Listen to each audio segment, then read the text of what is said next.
Sir నమస్తే అండి. నమస్తే. మామూలుగా మన తెలుగు ఇండస్ట్రీలో పీపుల్ స్టార్ ఆర్ నారాయణమూర్తి గారు ఉన్నారు. మళ్ళీ పీపుల్ స్టార్ బిరుదు తీసుకెళ్లి మన సందీప్ కిషన్ గారికి వేశారు. ఏం సార్ అసలుకి ఏమంటారు? నేను షాక్ అయ్యాను చూడగానే. ఉమ్, యాక్చువల్గా మనకి పీపుల్ స్టార్ అనే పేరు అనగానే మనకి సామాజిక స్పృహ ఉన్న సినిమాలు తీసిన ఆర్ నారాయణమూర్తి గారు గుర్తొస్తారు. ఉమ్, అలా 90s ఎలాంటి సినిమాలు తీశారండి? ఎర్ర సైన్, చీమల దండు, అవును, రిక్షావాడు, రిక్షా, ఒరే రిక్షా, ఆ, దాసనారాయణరావు గారి డైరెక్షన్. ఒరే రిక్షా.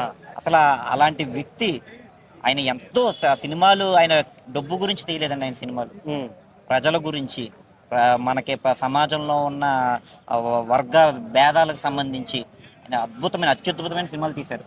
అలాంటి వ్యక్తి ఆయన స్వతహాగా ఆయన పెట్టుకోలేదు.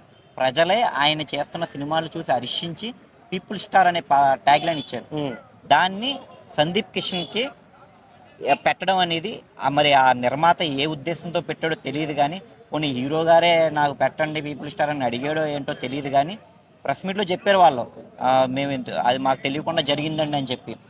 తెలియకుండా అంత బ్లైండ్ గా ఏం జరగదు కదా సార్? జరగదు కదా, నాకు అది ఆశ్చర్యపోయింది. ఇప్పుడు ఎడిటర్స్ ఉంటారు. ఇప్పుడు అందరూ అవుట్పుట్ మన చేతుల మీద ఉంటుంది, కళ్ళ ముందు ఉంటుంది. అవును, అది తెలియక చేసిన పని అయితే కాదు, ఎవరు ఏమనరు అనే ఉద్దేశంతో చేసిన పనిలాగా నాకు అనిపిస్తుంది. ఇప్పుడు ఫోన్లని వీళ్ళని వదిలేసాం అనుకోండి, రేపు పొద్దున్న రియల్ స్టార్ పట్టుకుపోయి ఇంకోటి పెట్టుకుంటాడు, శ్రీహరి గారిది. లేకపోతే రేపు పొద్దున్న ఇంకా కామ్గా ఉంటే మెగా పవర్ స్టార్ పట్టుకుపోయి ఇంకోటి పెట్టుకుంటారు. ఎందుకంటే ఆయన వదిలేసాడు కదా, గ్లోబల్ స్టార్ అయిపోయాడు కదా, ఖాళీగా ఉంది కదా, మెగా పవర్ స్టార్ ఇంకోటి పెట్టేసుకుంటాడు. ఓకే, ఇప్పుడు ఐకాన్ స్టార్ ఆయన అయిపోయాడు కదా, స్టైలిష్ స్టార్ మిగిలిపోయింది కదా, అది ఇంకోళ్ళు పెట్టేసుకుంటారు.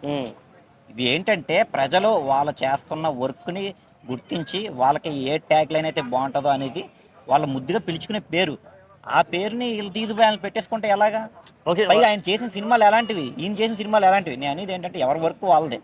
ఆయన సమాజం ఉద్దేశిస్తూ ఆయన మంచి మంచి సినిమాలు తీశాడు.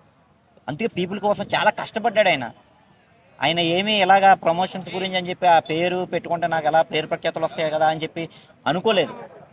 యాక్చువల్ దీని మీద కూడా ఒక చిన్న క్వశ్చన్ ఉంది. చాలా మంది ఏమంటారంటే హాలీవుడ్ లో పెద్ద పెద్ద స్టార్స్ ఉన్నారు, ఎవరికి కూడా ఇటువంటి స్టార్ బిరుదులు లేవు. మన ఇండియాలో ఎందుకు, అందులో ముఖ్యంగా మన సౌత్ లో ఎందుకు అసలు ఈ గొడవ అనేది కూడా ఉంది.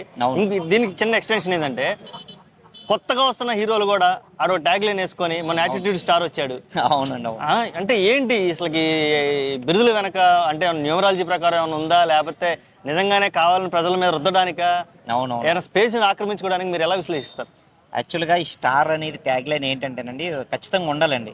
ఉదాహరణకి ఇప్పుడు మనం ఎవర్రా పలానా పేరు ఉందనుకోండి, రాము ఉందనుకో, ఏ రాము, పలానా ఇంటి పేరు, లేకపోతే ఆ ఊరి పేరు, ఇలాగా ప్రతి ఒక్కరికి ఆ ట్యాగ్ లైన్ అనేది ఉంటే అదొక అందం వస్తుంది అనమాట అండి. ఆ రకంగానే తీసుకొచ్చి మనం. ప్రాబ్లం ఏంటంటే ఒకరిదొకరు ఇదేంటి కబ్జా చేయకూడదు పేరుని. ఎవరికాలో ఓన్ గా తెచ్చుకోవాలి, ఎవరికాలో ఓన్ గా క్రియేట్ చేసుకోవాలి, ఆ ఇమేజ్ క్రియేట్ చేసుకోవాలి. అంతేగాని చెప్పి వేరే వాళ్ళు కష్టపడి సంపాదించుకున్న పేరుని వీళ్ళు పెట్టేసుకుంటే ఎలాగా? ఇప్పుడు రీసెంట్ గా మన సిద్ధు జొన్నల గట్ట స్టార్ బాయ్ కిడ్ అని, స్టార్ బాయ్ ఏదో పెట్టుకున్నారు కదా, స్టార్ బాయ్ అని పెట్టుకున్నారు. ఆయన పెట్టుకోవచ్చు, ఎందుకంటే స్టార్స్ కి పోటీగా ఉన్న బాయ్ కాబట్టి పెట్టుకోవచ్చు. అలాగా రీజనబుల్గా ఉండాలి. కానీ ఆల్రెడీ ఒకళ్ళు సక్సెస్ అయిపోయిన పేరుని ఇలా పెట్టుకుంటే అది చూడడానికి కొంచెం చాలా ప్రాబ్లమేటిక్గా ఉంటుంది. అది ఓకే.